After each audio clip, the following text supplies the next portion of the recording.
들을 주님의 이름으로 환영합니다. 하나님께서 예비하신 사랑과 은혜가 충만히 부어지는 복된 이 시간 되기를 주님의 이름으로 축원드립니다. 우리 양옆에 있는 분들과 인사 한번 나눠볼까요? 네, 사랑합니다. 축복합니다. 네, 오늘도 참 잘 오셨습니다. 네, 한 번 더 인사하겠습니다. 잘 오셨습니다. 네, 감사합니다. 제가 지금까지 인생을 살아오면서 깨달은 중요한 삶의 원리 한 가지가 있습니다.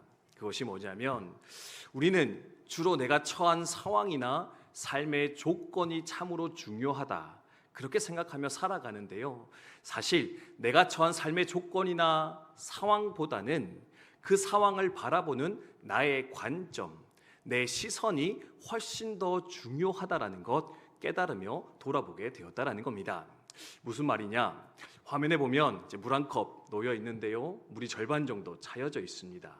이 사소한 현상도요, 근데요, 바라보는 관점이 서로 다를 수 있다. 그리고 그 관점에 따라 결론이 달라질 수 있다. 여러분 알고 계십니까? 이것을요, 뭐라고 어떻게 설명하냐면, 이제 물이 절반 정도 들어 있는데요, 어떤 사람은 이렇게 평가하더라고요. 물이 반밖에 없네. 네. 저것을 보면서 물이 반밖에 없네, 없는 것에 집중하여 그것을 바라보며 평가하는 사람이 있습니다. 근데요, 반면에요, 어떤 사람은요, 와, 물이 반이나 차 있네. 네. 있는 것에 집중하면서 감사하며 즐거워하는 이들을 만날 수가 있다라는 겁니다. 여러분, 어떤 사람이 더 행복한 삶을 살아갈까요? 어떤 사람이 더 나은 결과를 향해 그 인생이 나아갈 수 있을까요? 아마도 전자보다는 후자의 인생, 없는 것보다는 있는 것에 집중하며 바라볼 수 있는 그 관점, 시선을 가진 사람이 보다 더 나은 인생을 살아가지 않을까 우리 생각하며 돌아볼 수 있다라는 겁니다. 그래서요, 여러분, 좋은 환경 갖기를, 좋은 상황을 갖기를 기도하는 것도 필요하겠지만 더 중요한 것은 무엇이냐? 하나님, 어떤 상황을 만날지라도 그것을 보다 더 낮게 바라볼 수 있는, 보다 더 하나님의 관점에서 바라볼 수 있는 그 시선이, 그 관점이 우리 가운데 일어나게 해주십시오. 우리는 믿는 자로서 늘 기도하며 소망하여 나아갈 수 있어야 한다는 겁니다. 그런 의미에서 오늘 어떤 본문의 말씀은요, 우리가 붙잡아야 될 좋은 시선들, 좋은 관점들을 많이 가르쳐주는 그런 본문이라 할 수 있을 것 같습니다. 오늘 그 본문의 말씀에 보면 야이로라는 사람이 등장을 하고 있는데요, 이 사람이 누구냐? 지금 딸이 아파 병들어 거의 죽게 되어진 상황 가운데 놓여 있었던, 인생의 위기 가운데 놓여 있었던 한 인생이었다 성경이 설명하는 거 발견할 수가 있습니다. 그런데요, 그런 야이로가 누구를 만납니까? 예수님을 만나게 됩니다. 예수님 앞에 나아오게 되었고요, 예수님께 간청하였고 그 간청을 들어주셔서 예수님 그 딸을 살려주시고 고쳐주시어 그 삶의 놀라운 회복의 역사를 허락하는 거 발견할 수 있는데, 이 일련의 사건들을 통하여서 오늘 우리가 인생 살아가는 동안에 어떤 관점으로, 시선으로 이 땅을 살아가야 될 것인가, 특별히 내가 생각지 않았던 삶의 고난이 내 삶에 맞닥뜨렸을 때 계속해서 벗어나려고 힘쓰고 애쓰지만 그 어려움의 상황들이 바뀌지 않고 변화되지 않아 내 삶 가운데 낙심의 마음이 찾아올 때 나는 과연 어떤 마음을 붙잡아야 될까? 어떤 시선과 관점으로 내 삶을 바라보며 살아가야 할 것인가?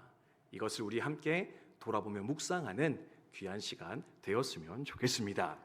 그러면 이 본문을 통해 주시는 하나님의 레슨, 좋은 관점 무엇일까? 늘 그랬듯이 우리 세 가지만 함께 살펴보도록 하겠습니다. 첫 번째는 이것인데요, 같이 한번 읽도록 하겠습니다. 함께 읽습니다. 시작. 아멘. 그렇습니다. 이미 잘 아시는 분도 있을지 모르겠지만 다시 한 번 더 우리 생각하며 마음에 새기셨으면 좋겠습니다. 그것이 무엇이냐? 내 인생 가운데 때때로 찾아오는 삶의 고난이, 삶의 어려움들이 그냥 내 삶을 망하게 하는 것이 아니라, 그냥 내 삶을 힘들게만 하는 그것이 아니라 바로 예수님께 나아갈 수 있게 만드는, 하나님을 만나게끔 만들어 주시는 놀라운 축복의 통로요, 기적의 현장일 수 있을 것인데, 이 사실을 오늘도 우리 함께 믿고 고백하며 이 시선으로 우리의 삶을 바라볼 수 있는 저 여러분 되시기를 주님의 이름으로 축원드립니다. 우리 그때 22절 23절 말씀인데요, 함께 읽겠습니다. 시작. 회당장 중에 하나인 야이로라 하는 이가 와서 예수를 보고 발 아래 엎드려 간곡히 구하여 이르되 내 어린 딸이 죽게 되었사오니 오셔서 그 위에 손을 얹으사 그로 구원을 받아 살게 하소서 하거늘. 아멘. 야이로가 예수님께 나와서 자신의 처지를 아뢰면서 예수님의 도움을 구하는 장면인데요, 여기서 보면은 야이로의 직업이 등장하는 걸 볼 수 있습니다. 여러분, 야이로가 누구였다 설명하고 있습니까? 네, 회당장이었다 이제 설명을 하고 있거든요. 이제 회당장이 뭐 하는 사람이냐 조금 돌아볼 필요가 있을 것 같은데, 회당장은요 회당에서 일하는 장입니다. 예, 회당의 리더가 회당장 그리고 야이로였다 이제 생각하시면 되는데, 그럼 회당이 도대체 뭐냐 이제 궁금하겠죠, 그죠? 궁금하십니까? 네, 감사합니다. 회당이 뭐 하는 곳이냐면요, 오늘로 치면은 교회, 성당과 같은 곳이다 생각하면 되겠습니다. 사실 교회가 보다는 이제 성당에 좀 가까울 것 같은데, 여러분 성당은 보통 그 동네에 하나씩 있는 거 아십니까? 네, 그 동 안에 하나 세워집니다. 절대 두 개가 들어오지 않습니다. 그래서 그 동을 총괄하는 성당 하나만 세워지고 거기에 모여서 이제 신자들이 미사를 드리게 되는데, 이제 이스라엘도 마찬가지였던 것 같습니다. 그 지역, 큰 지역마다 회당이라는 것이 있어서 안식일이 되면 유대인들이 여기에 모였습니다. 여기서 함께 하나님 말씀을 읽고 예배드리고 서로 교제하는 일을 했던 곳이 바로 이 회당이었는데, 그래서 오늘로 치면 종교적 센터와 같은 곳, 그것이 바로 회당이라 생각하면 되겠습니다. 근데요, 이 회당은요 단순히 종교적인 역할만 하지 않았습니다. 주중에도 이 회당에서 중요한 일들이 이루어졌었는데, 그게 뭐냐면은 여기서 아이들을 가르치는 일을 했다고 합니다. 예, 마치 학교와 같이 종교적인 것을 가르치기도 하고요, 사회적인 것을 가르치기도 했습니다. 그래서 아이들이 항상 와서 말씀과 삶을 배우는 곳이 바로 이 회당이었고, 뿐만 아니라 이제 그 당시에는 재판소가 따로 있지 않았거든요. 그래서 사람들 사이에서 분쟁이 일어나면 이 분쟁을 어디서 해결했느냐? 이 회당에서 주로 재판하고 해결하였다, 그렇게 알려지고 있습니다. 그러니까 이스라엘 백성들의 삶의 중심지와 같은 곳, 기반과 같은 곳이 바로 이 회당이었는데, 그 회당의 장이 누구였느냐? 바로 이 야이로였다. 그래서 이 야이로는 단순히 그냥 평범한 평민이 아니라 이스라엘 사회 안에서 꽤나 높은 지위와 명예, 존경을 받으며 살아갔더니 그가 바로 야이로였지 않았겠는가 우리는 생각할 수 있다는 겁니다. 그런데요, 그런 야이로가 지금 예수님께 달려와 무릎을 꿇었습니다. 이게 얼마나 대단한 일이냐면요, 사실 예수님은 이 당시에 지금 우리가 믿는 것처럼 세상의 구원자시요 하나님의 아들이 아니었습니다. 예. 갑자기 등장한 젊은 예언자, 그리고 어떤 사람들은 유대교 안에서 나타난 사이비 이단의 교주가 아니겠는가라고 평가하면서 일부 유대 지도자들은요 예수님을 배척하고 멀리하던 시절, 그게 바로 예수님께서 활동하던 그 당시의 상황이었다라는 겁니다. 그런데요, 그런 예수 청년을 향해서, 사이비 교주와 같은 예수님을 향해서 누가 뛰어나왔느냐? 회당장 야이로가 뛰쳐 달려 나왔다라는 겁니다. 심지어 그냥 온 게 아니고 어떻게 합니까? 무릎을 꿇었고 간곡히 요청하더라. 간절히 붙잡았더라. 예수님, 저희 딸 좀 살려주십시오. 예수님, 저희 딸 좀 살려주십시오. 예, 사회적 지위나 명예나 그 모든 조건들 다 내려놓고요, 지금 그저 한 딸의 아버지가 되어서 그 딸 살리겠다고 예수님 앞에 엎드려 무릎 꿇은 이 야이로의 모습을 우리는 발견하며 돌아볼 수 있다는 겁니다. 무슨 말을 드리느냐? 여러분, 야이로의 딸이 아프지 않았으면 이 야이로가 예수님께 이렇게 나올 수 있었겠습니까? 이렇게 겸손히 엎드릴 수 있었겠습니까? 간절히 부르짖어 기도할 수 있었겠습니까? 아니요. 야이로는요 절대 그렇게 하지 못했을 겁니다. 할 수 없는 인생이었다고요. 그런데 그런 인생 가운데 자신이 풀 수 없는 삶의 고난과 문제가 찾아오니 이제 어떻게 되어지느냐? 그 마음이 낮아져 마침내 예수 그리스도를 찾고 하나님 앞에 나와 그 삶을 내어 맡기는 믿음의 결단, 겸손의 결단이 일어나게 되었고, 마침내 그 결단 때문에 하나님을 만나 놀라운 구원의 역사를 경험하게 되었다. 성경은 말하고 있는데, 그래서 결론이 무엇이냐? 고난이 그냥 힘들고 어려운 것으로만 끝나는 것이 아니라 바로 하나님께 우리의 인생을 인도하게 만드는 놀라운 축복의 통로일 수도 있겠다. 아니, 축복의 통로이다. 우리는 그렇게 믿고 고백하며 우리의 삶을 바라볼 수 있어야 한다라는 겁니다. 산성도 여러분, 혹 고난 가운데 있는 자들이 계십니까? 풀리지 않는 삶의 숙제 속에서 여전히 고통하며 절망하는 분들이 우리 가운데 계시진 않으십니까? 이것을 통해서 나를 부르시는, 나를 찾으시는 그 하나님의 은혜의 역사를, 그 사랑의 손길을 오늘도 바라보며 신뢰하며 그 고난의 여정을 잘 이겨 나아갈 수 있는 저 여러분 우리 모두 되시기를 주님의 이름으로 축원드립니다. 축원드립니다. 아멘. 네. 그래서 말씀 준비하면서요, 이 야이로가 참 대단하더라고요. 사회적 지위, 체면을 극복하고 이제 예수님께 달려 나가는 거잖아요. 네. 근데 이제 이거 보면서 지난주에 이제 6.25 구국성에 다녀왔었는데, 우리를 가로막는 것 중에 아주 중요한 장애물이 이 체면이지 않을까 개인적으로 좀 생각을 했던 것 같습니다. 내 얼굴의 면, 얼굴의 이 명예 때문에 예수를 잘 못 찾는 게 아닌가. 어디서 그걸 발견했냐면요, 지난주에 용사들 이렇게 한 4,000명 모여서 이렇게 성회를 했는데 매 시간마다 뜨겁게 찬양하고 뜨겁게 기도했거든요. 막 우리 아이들 막 방방 뛰는데 건물 무너진다고 뛰지 마시라고 막 자막 보내면서 막 그렇게 예배를 드렸었습니다.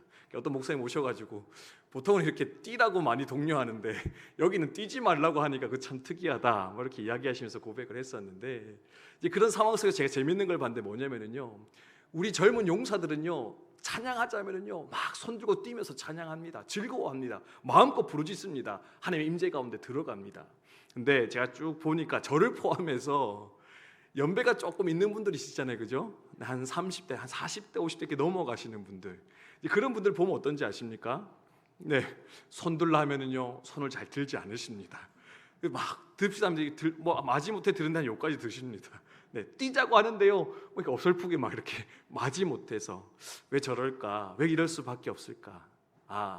다른 사람들 시선 신경 쓰느라고, 내 체면 생각한다라고, 눈이 사람들이 보는 그 어떤 평가 때문에 예수님께 나아가는 것도 불편해하고 어려워하는 것, 그게 어쩌면 우리의 인생의 모습일 것인데, 이것들 다 깨뜨리기 위해 필요한 것이 무엇일까?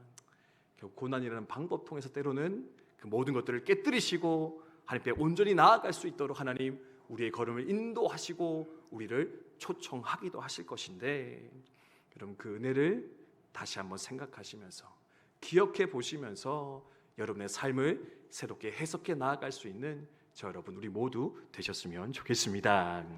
두 번째는 이것인데요, 같이 한번 읽도록 하겠습니다. 함께 읽습니다. 시작.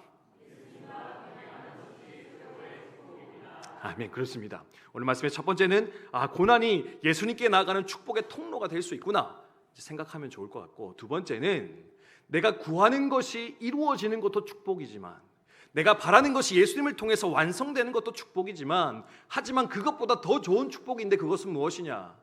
예수님과 동행하는 것, 하나님의 임재 속에 머물러 살아가는 것, 그것이야말로 가장 큰 축복이요 영광임을 우리 함께 기억하면서 우리의 삶을 바라볼 수 있는 저 여러분 되셨으면 좋겠습니다. 24절 말씀인데요, 함께 읽습니다. 시작. 이에 그와 함께 가실새 큰 무리가 따라가며 애워싸 밀더라. 아멘. 오늘 말씀 보면은요, 다른 기적과 조금 다른 점이 있습니다. 그게 뭐냐면 야이로가 와서 도와달라고 요청했거든요. 근데 그 요청이 바로 이루어지지 않고 있다는 것을 우리 발견할 수가 있습니다. 사실 다 읽진 않았는데요, 살려주십시오 얘기하니까 그래 그럼 네 집에 딸이 있으니까 그 집으로 가자라고 하면서 예수님이 야이로와 함께 그 집으로 걸어가는 여정이 성경에 길게 기록되는 것을 볼 수가 있습니다. 그 가는 길에는요, 이렇게 혈루병 여인, 12해 동안 혈루병 앓았던 여인이 이제 갑자기 등장해가지고 예수님 옷자락 만지니까 병이 낫게 되거든요. 그것 때문에 또 예수님이 이렇게 멈추셔가지고 누가 내 옷자락 만졌느냐 이제 얘기하시면서 이제 여인을 막 칭찬하십니다. 딜레이가 됐습니다. 그리고 그렇게 딜레이 되고 나니까요, 중간에 어떤 일이 생겼느냐, 이 야이로의 집에서 한 종이 뛰쳐와서 하는 얘기가 뭐냐, 예수님, 주인님, 더 이상 이 예수님을 괴롭히지 마십시오. 당신 딸이 죽었습니다. 이 사이에 이미 당신 딸이 목숨을 거두었습니다. 이제 다 끝났습니다. 그러니까 예수님 또 뭐라 말합니까? 아니, 믿기만 하라. 네 딸이 자고 있는 것이다. 함께 걸어 들어갔고요. 마침 어떻게 되어지느냐?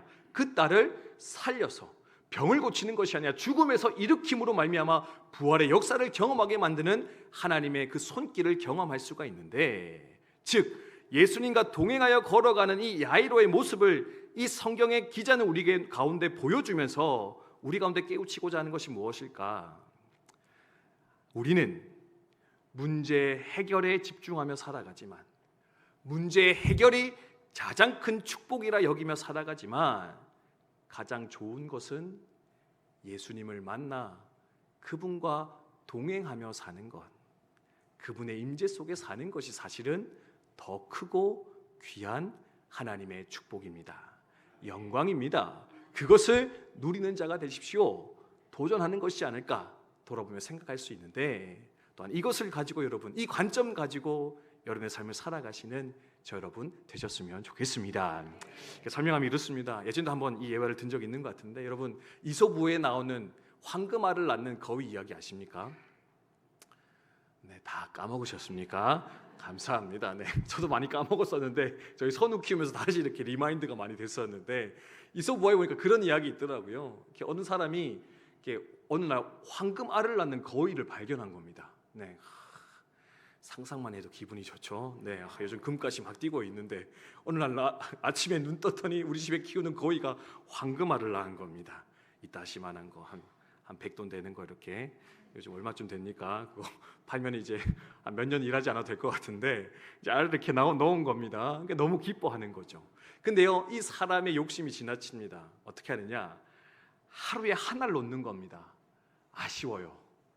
하루에 2알 놓으면 좋을 것 같은데, 3알, 4알, 한 10알 놓아 놓으면 이거 마음껏 팔아서 살 수 있을 것 같은데, 그래서 이 사람이 하는 결단이 있습니다. 무슨 결단이냐? 이 알이 거위 뱃속에서 나오니까 이 거위 배를 가르면 이 안에 엄청난 금덩어리들이 있지 않을까? 금덩어리 얻을 수 있지 않을까? 그래서 어떻게 합니까? 그 거위의 배를 갈랐더니 어떻게 됩니까? 거위는 죽어 없어지게 되고, 결국에는 그 어떤 알도 더 이상 얻지 못하게 되었더라.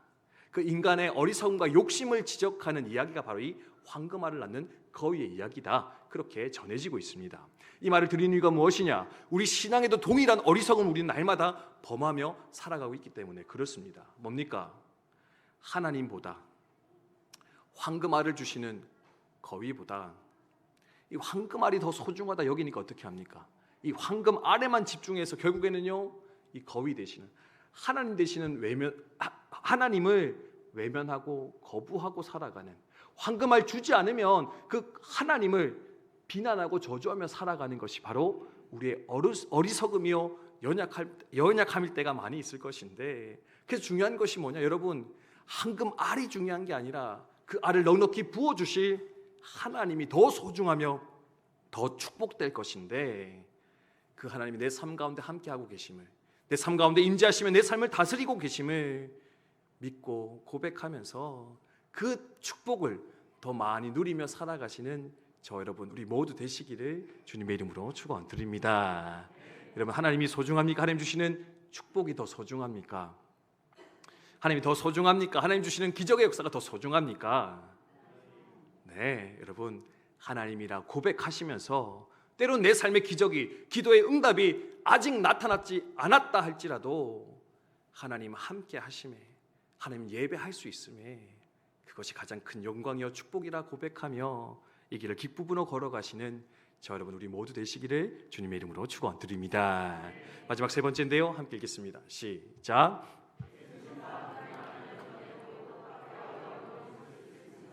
하지만 그 뒤에 놀라운 축복이 있습니다. 아멘. 좀 길이 긴데요. 죄송합니다. 네, 제가 일주일 동안 구국성에 갔다 왔더니 아직 피로가 덜 풀리고 일주일 만에 또 설교하려고 하니까 입이 잘 안 풀리나 봅니다. 하여튼 불쌍히 여기는 마음으로 들어주시기 바랍니다. 뭐냐면은 마지막은요, 주님과 동행하는 삶을 살아가지만 그 삶의 뜻밖의 어려움은 찾아올 수 있다. 그런데 그 너머에는 더 크고 놀라운 축복의 삶이 기다리고 있을 것이다. 이런 믿고 고백할 수 있었으면 좋겠습니다. 뭡니까? 야이로요, 예수님 만났습니다. 예수님과 동행했습니다. 근데 이미 말씀드렸듯이 그 동행하는 여정 속에 무슨 소식을 듣습니까? 딸 죽었습니다. 더 이상 괴롭게 하지 마십시오. 그 마음 어땠을까요? 아니, 내가 예수 만났고 예수님께서 나 도와주겠다 약속까지 해주시고 지금 걸어가는 중인데 딸이 죽다니요. 딸이 죽어버리다니요. 예수님 어떻게 이러실 수 있습니까? 예수님, 당신 믿고 여기까지 뛰어왔는데 예수님 어떻게 저한테 이러실 수 있습니까? 그런 마음 들으실지 모르겠습니다. 근데요, 오늘의 본문이 가르쳐주는 인생의 레슨이 뭐냐? 그렇게 주님과 동행하다가도 어려움은 찾아올 수 있다는 겁니다. 성도에게도 풀어낼 수 없는 인생의 어려움과 굴곡은 찾아오기 마련이라는 겁니다. 그런데 문제는 뭐냐? 거기서 낙심하면 그냥 그것으로 끝나버릴 거지만 이 말씀처럼 끝까지 예수님께 소망을 두고 예수님 붙잡고 예수님의 역사를 바라보며 나아갔던 인생에는 놀라운 기적의 역사 일어나며 경험하게 될 것인데, 또한 이 사실을 믿음으로 고백하며 신앙의 여정 걸어가시는 저 여러분 되셨으면 좋겠습니다. 이런 병이 낫는 게 큰 기적입니까? 죽었다가 사는 게 더 큰 기적입니까? 판단이 안 되십니까? 네, 그냥 빨리 맞춰라 뭐 이런 마음밖에 없습니까? 네, 저도 오랜만에 설교하기 때문에 아주 길게 하고 싶은 마음이, 받은 은혜를 막 나누고 싶은 마음이 있지만 전 절제하고, 지금 절제하고 이만큼만 준비하여 나누고 있는 겁니다. 할렐루야. 자, 끝나갑니다. 그러니까 죽었다 사는 게 더 큰 축복이잖아요, 그렇죠? 당장에 딸 죽었다 소식 들었을 때는 낙심 찾아옵니다. 아니, 얘가 예수 믿었는데 예수님과 동행하는데 왜 이러십니까? 불평 찾아올 수 있습니다. 근데요, 그것 때문에 뭘 경험하느냐? 병 고침이 아니라 죽은 자를 살리시는 부활의 능력을 가진 하나님을, 주님을 만나 그는 고백하며 누리며 살아가게 되는 더 큰 축복을 그는 얻게 되었다, 성경은 말하고 있는데, 여러분 이 사실을 잘 기억하면서 믿음으로 살아가다가 때때로 고난 찾아온다 할지라도 쉬 낙심하지 마시고 쉬 좌절하지 마시고, 이 야이로가 그렇게 했던 것처럼, 야이로에게 예수님이 그렇게 말씀하신 것처럼 너는 끝까지 나만 바라봐라, 끝까지 믿음으로 나오라, 그 말씀 앞에 순종하여서 더 큰 놀라운 은혜의 역사를 누리며 나아가시는 저 여러분 되셨으면 좋겠습니다. 저도 사실 이번에 구국성회 준비하면서 사실은 이렇게 중간중간 나누긴 했지만 어려움이 참 많았습니다. 제가 예배 찬양팀장이라고 하는 되게 거창한 직함은 받았지만 알고 보니까 이렇게 외부 게스트 초청하고 그분들 오시면 이렇게 가서 수발 들고 이렇게 물 따다 드리고 뭐 이런 일을 하는 거였더라고요. 그래서 열심히 이렇게 물 따다 드리고 대기실 안내하고 그러다 왔는데, 사실 이렇게 섭외하는 과정이 쉽지가 않았습니다. 어떤 분 하다가 안 돼서 또 다른 분 했는데, 한 달 동안 열심히 이제 섭외하면서 잘 되어 가고 있었는데 또 한 구국성이 한 3주 놔두고 갑자기 이게 틀어지면서 다른 분을 막 급하게 찾아야 되는 이런 일들 속에서 혼자 갈등하면서 힘들어하면서 이 수련을 사실은 준비를 하고 있었습니다. 그럴 때마다 막 불평의 마음이 들더라고요. 하나님, 이거 제가 저 좋자고 하는 일입니까? 제 영광 보자고 하는 일입니까? 하나님의 일이지 않습니까? 이 군교회 한번 잘 살려보겠다고 하는 거 아닙니까? 그럼 하나님 좀 착착착 도와주셔야지 자꾸 이렇게 탁탁탁 막으시면은 어떻게 하십니까? 제가 힘들어서 못하겠고 이거 망하면 어찌할까 제 걱정이 드는데 참 힘들어 죽겠습니다. 사실은 그렇게 기도하면서 그 시간들을 보내게 되었던 것 같습니다. 근데요, 구국성에 다 진행되고 마치는 이 시점에 오니까요, 제 안에 일어나는 마음이 뭔지 아십니까?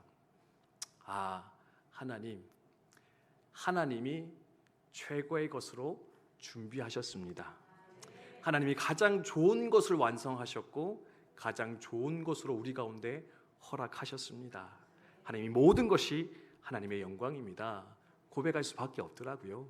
그렇게 급하게 찾아온, 그렇게 섭외한 그 찬양팀과 게스트들이요, 너무 은혜롭게 찬양 인도하시고 간증하시고, 그러면서 거기 있는 우리 용사들 다 은혜 받고 더 그렇게 손들고 찬양하면서 내가 하나님 위해 살겠습니다 결단하면서 각자의 부대로 흩어져 지금까지 오게 되어졌는데, 역시 하나님은 실수가 없는 하나님이시구나, 합력하여 선을 완성하신 하나님이시구나, 내 생각보다 더 높은 곳에서 내 인생을 바라보시면서 내 삶을 완전하게 이끌어 가시는 분, 그분이 바로 나의 주, 나의 하나님이시구나 고백하며 찬양할 수밖에 없었는데, 이런 그 하나님을 여전히 신뢰하심으로 인생에 찾아오는 그 고난의 어려움들을, 때때로 찾아오는 그 삶의 막힘과 무너짐들을 믿음의 관점으로 바라보시며 이기며 견디며 나아가시는 저와 여러분들이 모두 되시기를 주님의 이름으로 축원드립니다.